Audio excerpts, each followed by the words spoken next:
Hello students. Now next lecture is need of software. In previous lecture we have ended with system software and application software. System software are those software which required when computer or mobile is on. The example of system software is operating system. In previous lecture I have already told you this thing.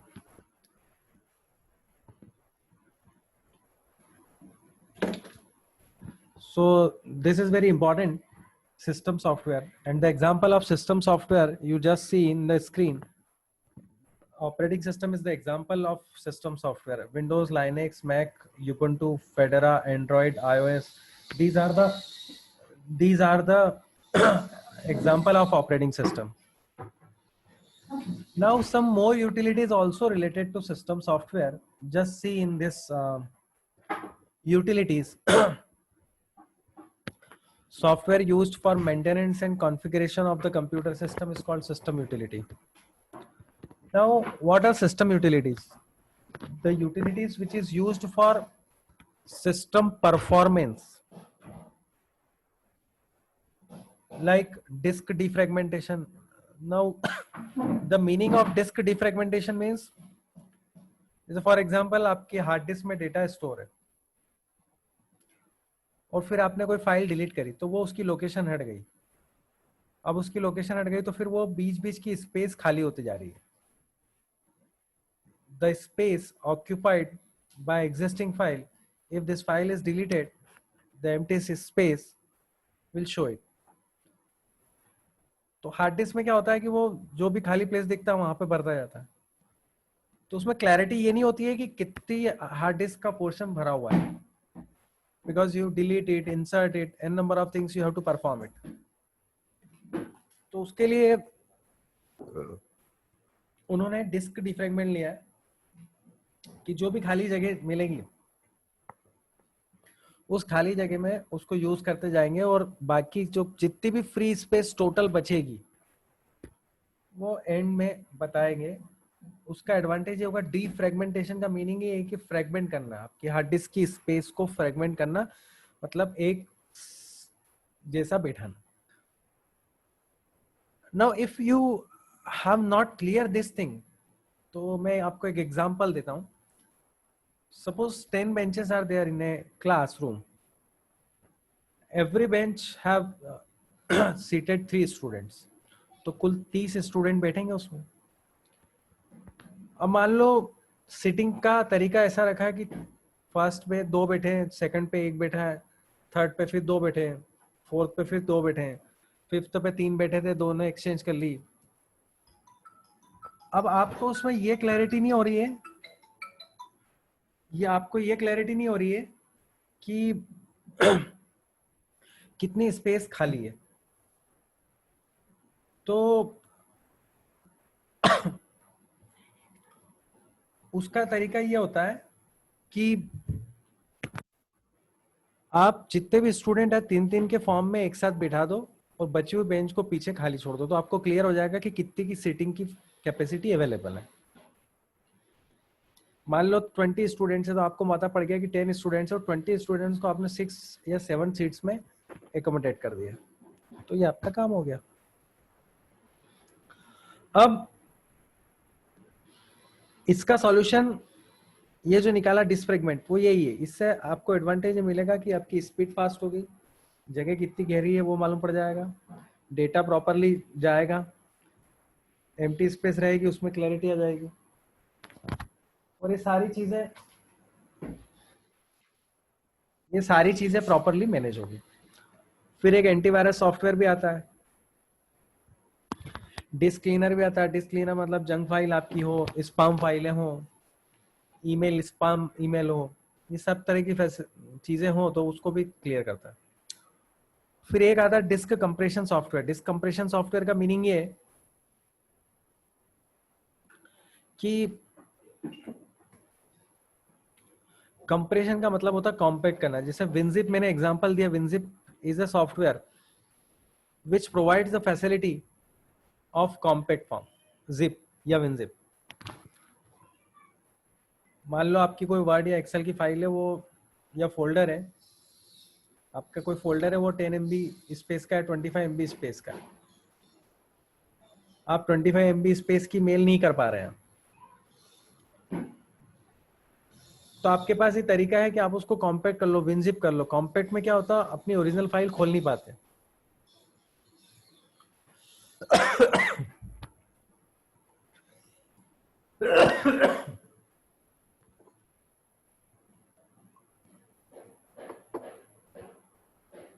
तो उसको WinZip कर लेंगे हम, और फिर वापस भेजने के बाद वो कॉम्पैक्ट हो जाएगी। तो कॉम्पैक्ट हो जाएगी, मान लो 25 MB की स्पेस ले लिया, अब 20 MB या 22 MB तक कॉम्पैक्ट हो गई, उसके बाद आप उसको भेज देंगे, क्योंकि ईमेल में 25 MB से ज्यादा स्पेस की मेल नहीं जाती है।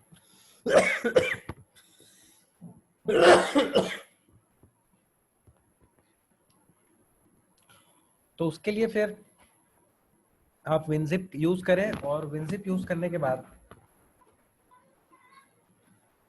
मेल करने के बाद वापस उसको अनजिप कर लें। अनजिप करने में एडवांटेज होगा कि वापस आपकी ओरिजिनल फॉर्म में ले आएगा। तो इस टाइप के सॉफ्टवेयर को डिस्क कंप्रेशन सॉफ्टवेयर बोलते हैं। डिस्क कंप्रेशन मतलब डिस्क पे जो स्पेस ऑक्यूपाइड है उसको कंप्रेस करना, ओरिजिनल फॉर्म में नहीं रहेगा, इस बात को ध्यान रखना। अब आगे बात करते हैं हम, ये फिगर आउट दिख रहा है,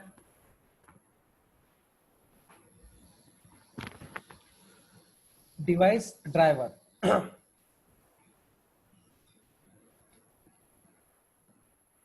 अब आप जब देखोगे फिगर, तो user interface, application, software, programming tool, system unity, operating system, device driver. Driver मतलब वो फाइल जो कंप्यूटर को रन करने के लिए जरूरी है।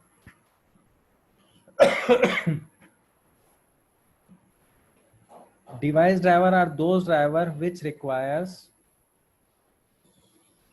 for running any software or computer।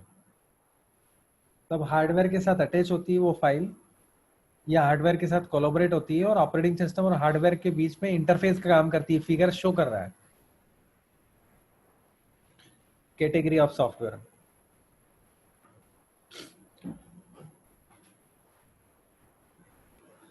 तो ये डिवाइस ड्राइवर का मीनिंग है। तो device driver act as an interface between device and the operating system, और ऑपरेटिंग सिस्टम और डिवाइस के बीच में इंटरफेस का काम करता है, जो कि मैंने अभी आपको बताया है।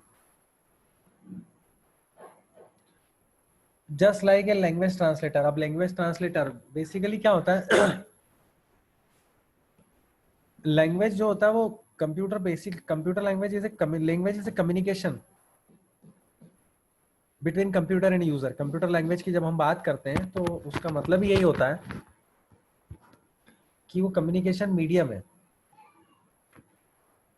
अब there are 3 types of computer programming language, machine language, high level language और असेंबली लैंग्वेज। 3 लैंग्वेज होती है। Even you can also note down it और नेक्स्ट चैप्टर, और in same chapter you will get this topic. Computer machine language को समझता है, and machine language, the meaning of machine language is either 0 और 1।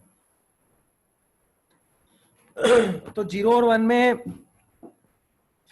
Store करता है, machine में वही समझता, but it is very difficult for human, but it is very easy for computers.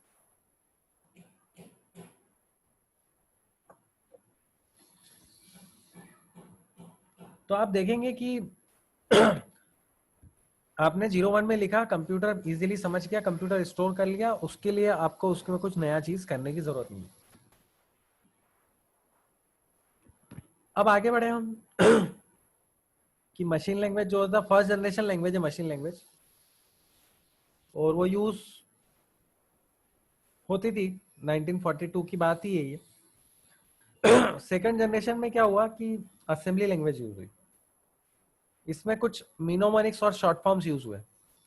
मिनोमोनिक्स का मतलब होता है शॉर्ट फॉर्म्स, जैसे एडिशन करना है तो एड, सब्सट्रैक्शन करना है तो सब, मल्टीप्लिकेशन करना है तो MUL, डिवाइड करना है तो DIV।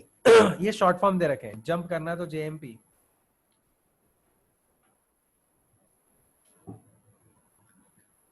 तो मूव करना है तो MOV। ये सारी चीजें अवेलेबल है।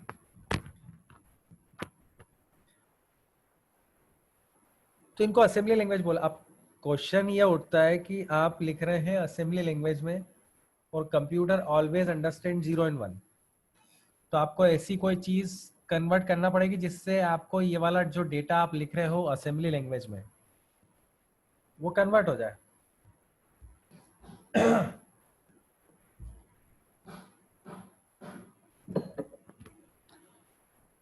तो असेंबलर एक टर्मिनोलॉजी होती है, लैंग्वेज ट्रांसलेटर होता है। ये लिखा हुआ भी लैंग्वेज ट्रांसलेटर में हाईलाइट कर रहा हूँ, ये language translator which converts assembly language program into machine language. इस बात को ध्यान रखना और आप नोट डाउन भी कर लें।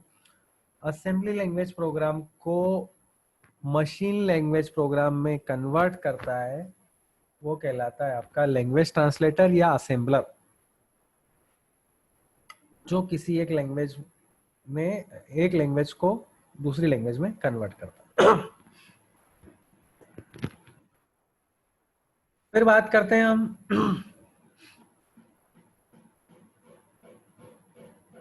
System software. मैंने बता दिया सिस्टम सॉफ्टवेयर मतलब ऑपरेटिंग सिस्टम, डिवाइस ड्राइवर। अब बात करते हैं हम एप्लीकेशन सॉफ्टवेयर की। एप्लीकेशन सॉफ्टवेयर वो सॉफ्टवेयर होते हैं जो यूजर की रिक्वायरमेंट के अकॉर्डिंग वर्क करते हैं। एप्लीकेशन सॉफ्टवेयर आर दो software which run as per user requirement.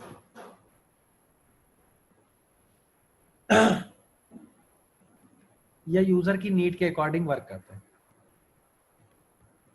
इनको भी कैटेगराइज करा हुआ है, एक जनरल पर्पस कैटेगराइज है और एक कस्टमाइज एप्लीकेशन कैटेगराइज है। ये मैं हाईलाइट कर रहा हूं इनको, general purpose and customise application software.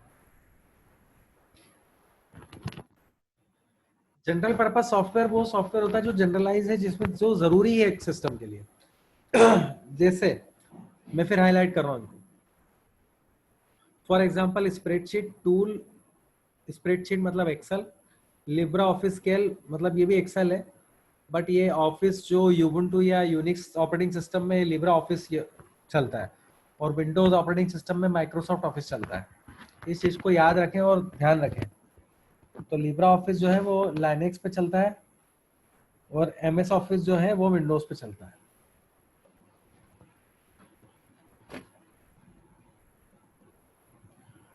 अब आगे अपन बात करें तो इसमें ये तो जनरलाइज सॉफ्टवेयर है। अकाउंटिंग के भी, ये अकाउंटिंग शीट मैंने हाईलाइट करा, एडोब फोटोशॉप हाईलाइट करा, जीआईएमपी सॉफ्टवेयर हाईलाइट करा, मोजिला वेब ब्राउजर, आईट्यून्स, ये सारे जनरल पर्पस सॉफ्टवेयर है। So general purpose software are दो software which generalize the thing, जो जनरलाइज चीज को बताते हैं। दूसरा है कस्टमाइज सॉफ्टवेयर। कस्टमाइज मतलब वही हमारी रिक्वायरमेंट के अकॉर्डिंग काम करते हैं। There are customized or tailor-made application software that are developed to meet the requirement of a specific organization or an individual. जैसे अकाउंटिंग का सॉफ्टवेयर, स्कूल मैनेजमेंट का सॉफ्टवेयर मैं हाईलाइट कर रहा हूँ। School management software, accounting software या कोई inventory software है वो, या और कोई मैनेजमेंट सॉफ्टवेयर या एजुकेशन से रिलेटेड कोई सॉफ्टवेयर जो रिक्वायरमेंट के अकॉर्डिंग। कस्टमाइज का मीनिंग है we can change as per our own requirement. जैसे टेली आप एक बोल सकते हो जनरलाइज है, पर अगर आपको स्पेसिफिक करना है तो फिर आपको बनाना पड़ेगा। ये मैंने आपको एग्जांपल दे दिया। तो ये कहलाते हैं आपके कस्टमाइज सॉफ्टवेयर। अब बात करते हैं हम proprietary of free and open source software.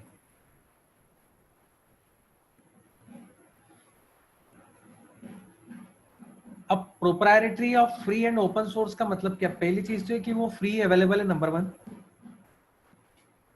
और ओपन सोर्स मतलब उसका उसकी कोडिंग अंदर जो है वो आप देख सकते हो। आप इस पहली लाइन अगर आप देखोगे तो मैं इसको हाईलाइट कर रहा हूं। डेवलपर और some software allow publicly to free use their software along with source code.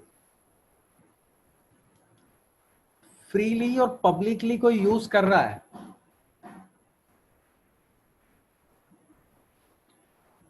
तो वो आपका फ्री ओपन सॉफ्टवेयर कहलाता है। Such software is known as free and open source software. इसको शॉर्ट में फॉस भी बोला जाता है। free open source software.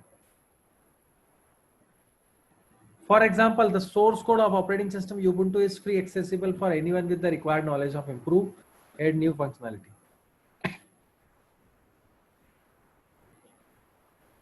अब इसमें एक नई चीज है,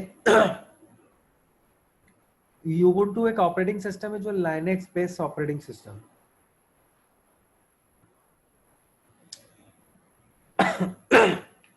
ये नेट पे फ्री अवेलेबल है, आप डाउनलोड करना चाहें तो फ्रीली डाउनलोड कर सकते हो, और इसका सोर्स कोड पढ़ भी सकते हो और चेंज भी कर सकते हो।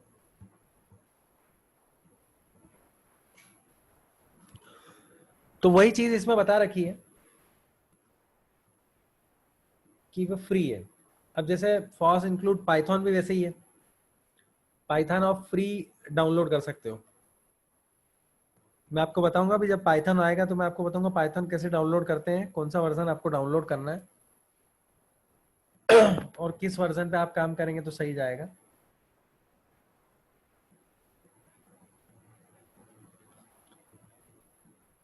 Software are free available for use, but source code may not be available.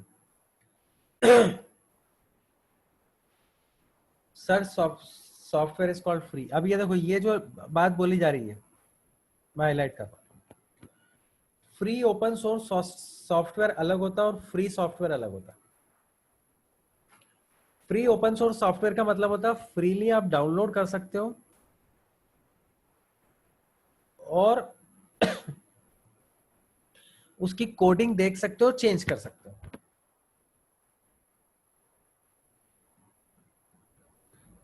लेकिन फ्री सॉफ्टवेयर में सॉफ्टवेयर आप डाउनलोड कर सकते हो पर उसकी कोडिंग चेंज नहीं कर सकते हो। Now this is the difference. जैसे उन्होंने बताया कि आप स्काइप ले लो, एडोब एक्रोबेट ले लो, इस तरह के जो भी सॉफ्टवेयर होंगे वो प्रोप्राइटी मतलब फ्री रहेंगे, बट सोर्स कोड आप चेंज नहीं कर सकते और सोर्स कोड आप देख नहीं सकते। ये दे भी रखा है नीचे, example of proprietary software include Microsoft Windows. जैसे विंडोज फ्री है, Tally, Quick Heal, a software can be freeware और open source for proprietary software depending upon the term and condition of the person. तो ये चीज ध्यान रखने वाली बात है। तो आगे बढ़ते हैं हम। अब ये तो समराइज है जो हमने कल पढ़ा था, या हमने प्रीवियस लेक्चर में देखा था कि कंप्यूटर डिवाइस जो है वो प्रोसेसिंग डिवाइस है, डेटा इनपुट करते और प्रोसेस होता है। 4 फिजिकल कंपोनेंट बताया, CPU, primary memory, input device and output device. 2 तरह की मेमोरी बताइए, रैम एंड रोम, जिसको बोला रैंडम एक्सेस मेमोरी और read only memory. Software is a set of instruction written to achieve the desired task. मैंने कल ही बताया था और आज भी बताया कि सॉफ्टवेयर 2 तरह के होते हैं। Software is a group of program and program is a set of instruction. तो ये चीज ध्यान रखने वाली बात है। Hardware of a computer can not function on its own, अपने उसमें वो कोई काम नहीं कर सकता है। हार्डवेयर अपने लेवल पे कुछ चेंज नहीं कर सकते, जो एग्जिस्टिंग है वही चेंज हो सकता है। नेक्स्ट बात आती है ऑपरेटिंग सिस्टम। तो ऑपरेटिंग सिस्टम सिस्टम सॉफ्टवेयर का एग्जांपल है ऑपरेटिंग सिस्टम, और ऑपरेटिंग सिस्टम का एग्जांपल है विंडोज, डॉस, यूनिक्स, लाइनेक्स, यूबुंटू। ये बार बार मैं आपको इसलिए बोल रहा हूं ताकि आपको ये चीजें याद हो जाए। यहाँ इस चैप्टर के लिए इतना ही। अब हम सेकंड चैप्टर स्टार्ट करते हैं, इमर्जिंग ट्रेंड्स। अब जो फर्स्ट यूनिट है वो तो इमर्जिंग कंप्यूटर के बेसिक चीजों को बताती है कि कंपोनेंट क्या, आपका इनपुट डिवाइस क्या है, आउटपुट डिवाइस क्या है, प्रोसेसिंग डिवाइस कौन सी है, कहाँ से डेटा कहाँ जाता है, कैसे प्रोसेस होता है। अगली बात आती है इमर्जिंग ट्रेंड्स की। इमर्जिंग मतलब नए कौन कौन से ट्रेंड्स अभी चल रहे हैं या चलने वाले हैं, या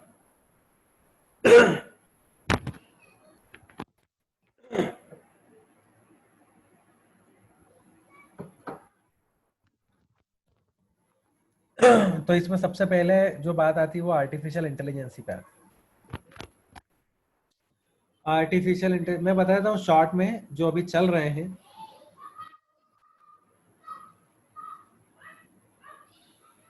artificial intelligence, expert system, machine learning, big data, cloud computing, ये सब इमर्जिंग ट्रेंड्स है।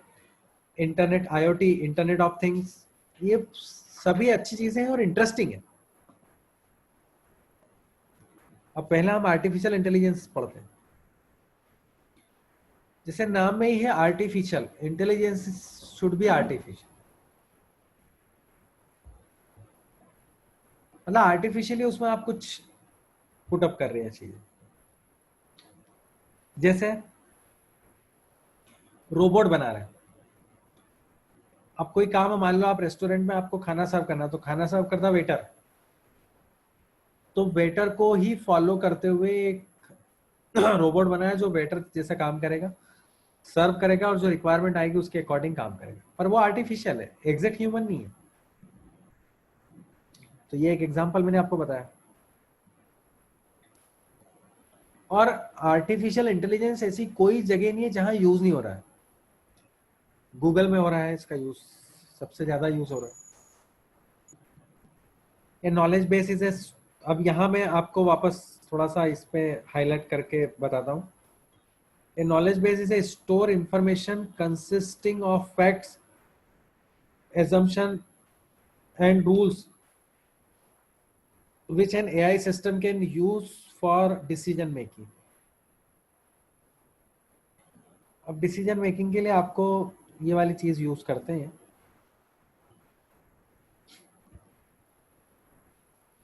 तो आर्टिफिशियल इंटेलिजेंस कहलाता है। अब आर्टिफिशियल इंटेलिजेंस में मशीन लर्निंग आता है, जो आर्टिफिशियल इंटेलिजेंस का ही सब पार्ट है। आप देख भी रहे हो, ऊपर लिखा हुआ भी है। Machine learning is a subsystem of artificial intelligence.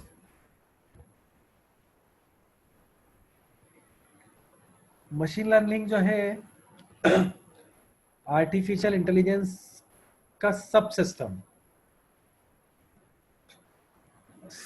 बोल दो या ब्रांच बोल दो, मतलब main core branch artificial intelligence है और मशीन लर्निंग जो है उसका पार्ट है।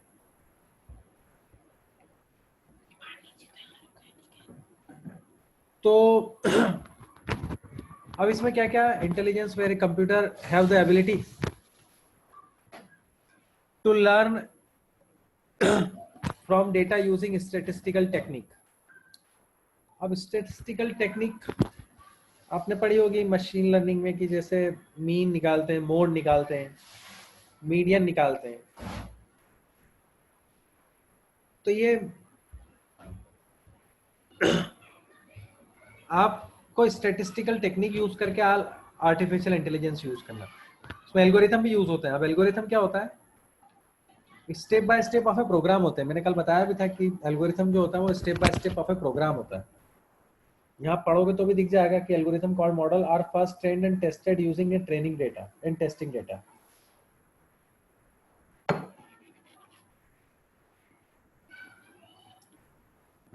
आफ्टर सक्सेसिव ट्रेनिंग, मैं पढ़ रहा हूँ वहां हाईलाइट कर रहा हूँ। Once these models are able to give results to an acceptable level of accuracy, they are used to make prediction about new and unknown data. अब ये इंपॉर्टेंट बात है कि नया डेटा है और अननोन है और उसके बारे में हम प्रेडिक्ट कर रहे हैं। तो ये मशीन लर्निंग का एग्जांपल हुआ। तो इस बात को भी ध्यान रखने वाली बात है कि मशीन लर्निंग क्या करता है, एल्गोरिथम पे बेस्ड, मॉडल पे बेस्ड एल्गोरिथम के अकॉर्डिंग काम करता है। और एल्गोरिथम जो होता है वो step by step of a program होता है। अब नेक्स्ट है नेचुरल लैंग्वेज प्रोसेसिंग।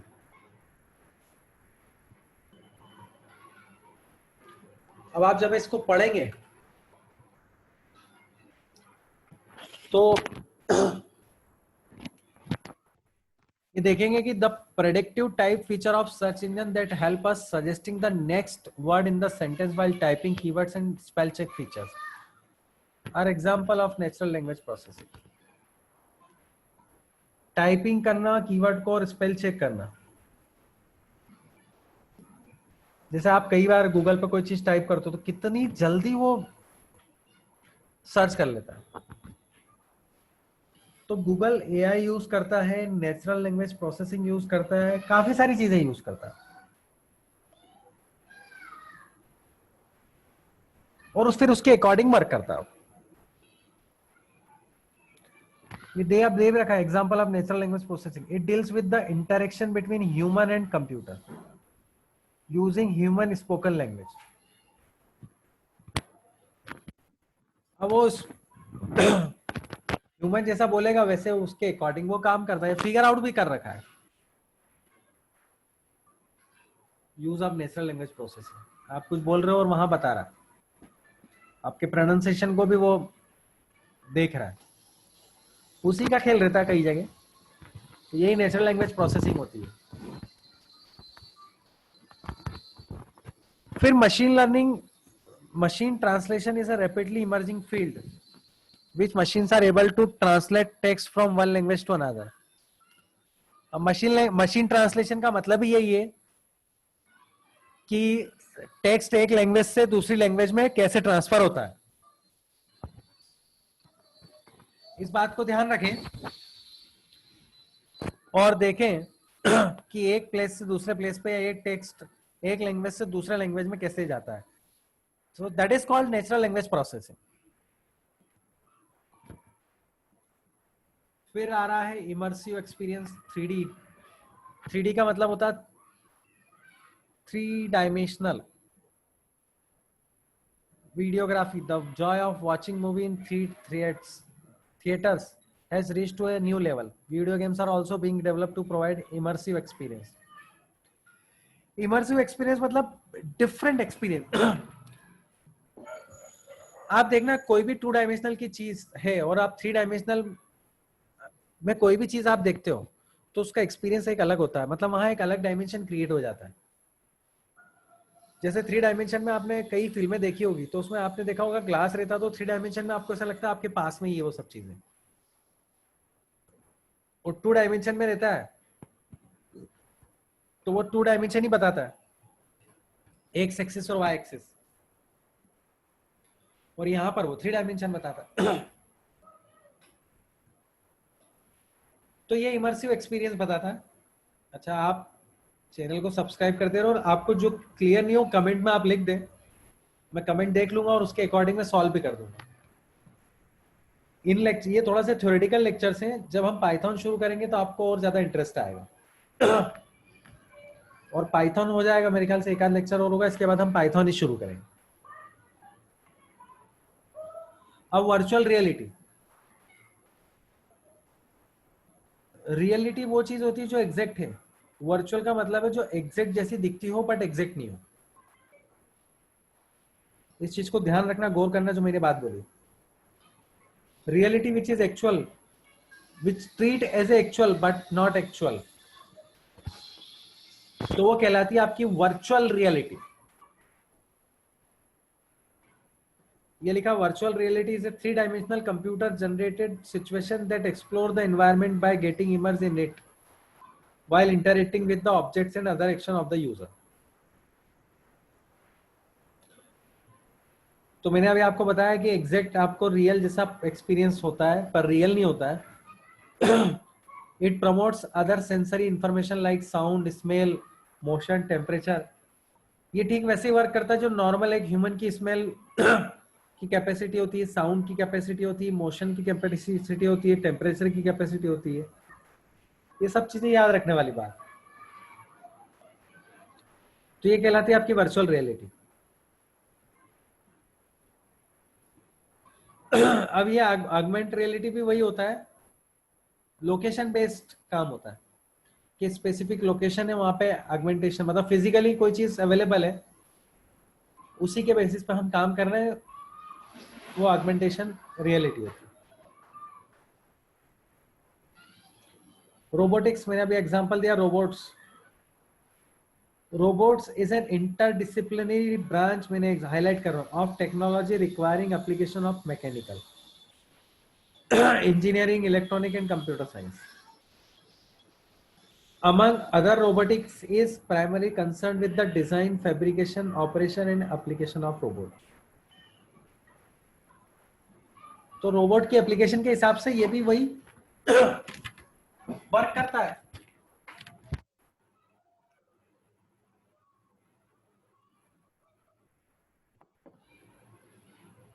रोबोट जो मैंने आपको एग्जांपल बताया वही बता रहा है।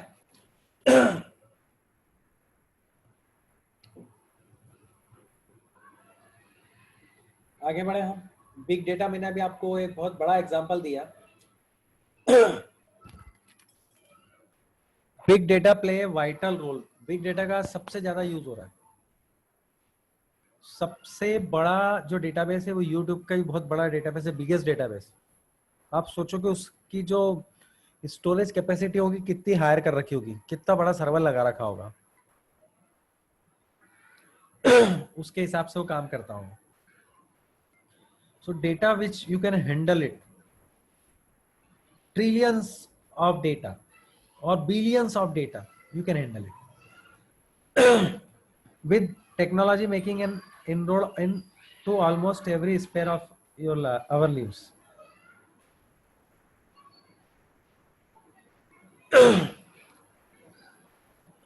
Today there are over a billion interest user and majority of the world's web traffic incoming and smartphone. ये एग्जांपल दे रखा, सोर्स ऑफ बिग डेटा। आप देखो सब बिग डेटा में सब जो बड़ा बड़ा डेटा है वो सब बता रखा है और हाईलाइट भी कर रखा अलग अलग में। आप अगर ये फिगर देखोगे तो ये फिगर जब मैं हाईलाइट करूंगा तो आप देखोगे तो ये अलग अलग बता रखा है।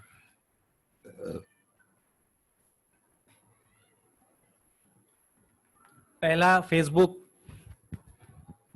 ईमेल का, स्नैप का,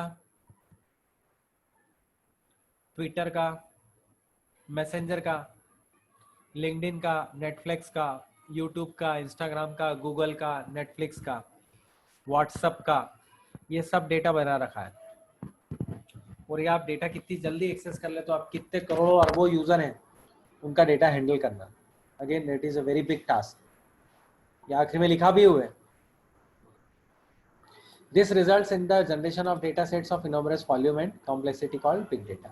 Such data cannot be processed and analyzed. ये शॉर्ट में मैं आपको बताते जाता हूँ। बिग डेटा के कैरेक्टरिस्टिक्स, वॉल्यूम उसका बहुत ज्यादा होता है, वेलोसिटी भी ज्यादा होती है, वेराइटी मतलब डिफरेंट तरह का होता है। न्यूमेरिक भी हो सकता है, टेक्स्ट भी हो सकता है, इमेज भी हो सकती है, वीडियो भी हो सकता है, ऑडियो भी हो सकता है। वेरासिटी मतलब डिफरेंट टाइप्स का डेटा भी हो सकता है, डिफरेंट टाइप्स का वर्क भी हो सकता है। Veracity refers to the trustworthiness of the data, मतलब भरोसा करने वाली बात आ रही है, because processing such incorrect data can give wrong result. फिर वैल्यू, तो बिग डेटा वैल्यू पे बेस्ड है तो ये भी बहुत बड़ा रोल प्ले करता है। फिर डेटा एनालिटिक्स, डेटा एनालिटिक्स मतलब डेटा को एनालिसिस करना।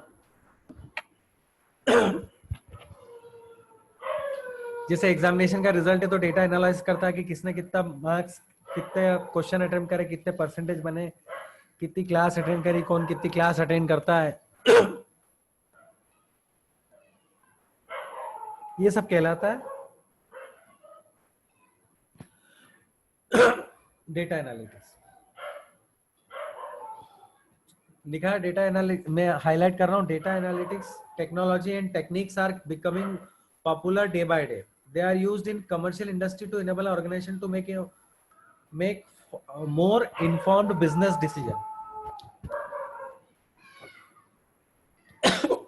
तो ये वाली चीज भी आ रही है, एनालिसिस करना डे टू डे ऑपरेशन। अब इंटरनेट ऑफ थिंग्स में आपको ये बता रहा है कि अलग अलग जगह आप इंटरनेट यूज कर रहे हो, मोबाइल में, लैपटॉप में, कंप्यूटर में, एरोप्लेन में, वॉच में, ब्लूटूथ से, कार में, ये सब IoT के पार्ट है और ये अलग अलग नेटवर्क को शो करती है।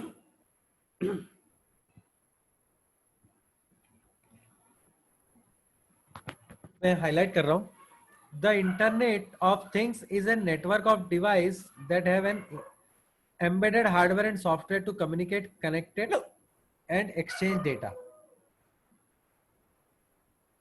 with other device on the same network. Same network पे डिवाइस अलग है, इस बात को ध्यान रखने वाली बात है। नेटवर्क एक ही है पर डिवाइस अलग अलग है। मान लो आपका मोबाइल है, कंप्यूटर है, तो ये इंटरनेट ऑफ थिंग्स कहलाता है, जो एक्सेसिबल है। ये फिगर उस चीज को शो कर रहा है, माइक्रोवेव ओवन या और भी कोई जो डिजिटल डिवाइस। फिर वेब ऑफ थिंग्स उसी को एक्सप्लोर किया हुआ है और इलोबरेट किया हुआ है। सेंसर, अब आजकल सेंसर भी लगे हुए आ रहे हैं। Sensor are commonly used for monitoring and observing element in real world application.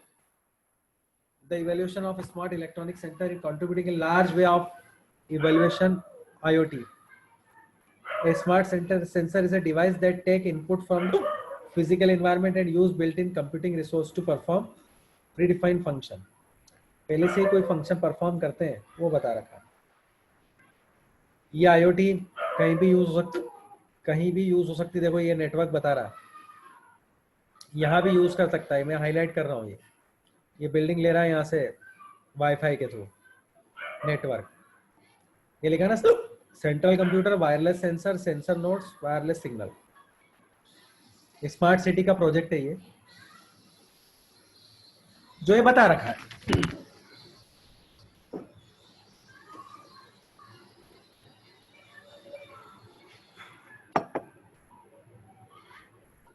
अब क्लाउड कंप्यूटिंग, ये भी बहुत इमर्जिंग ट्रेंड है, बहुत इमर्जिंग ट्रेंड है ये भी, बहुत चल रहा है। क्लाउड पे डेटा स्टोर हो रहा है, सबसे बड़ी बात ये। और कंप्यूटिंग का मतलब ही यही है कि कैलकुलेशन कर रहा है ये अपने अकॉर्डिंग, तो इसको क्लाउड कंप्यूटिंग बोला है। और इसकी क्लाउड सर्विसेज है, इंफ्रास्ट्रक्चर एज ए सर्विस, मतलब इंफ्रास्ट्रक्चर प्रोवाइड कर रहा है। दिखाओ, SaaS, PaaS और IaaS, infrastructure as a service, platform as a service और सॉफ्टवेयर एज ए सर्विस, ये सब दे रखा है। तो ये आपका कहलाता है क्लाउड कंप्यूटिंग सर्विसेज।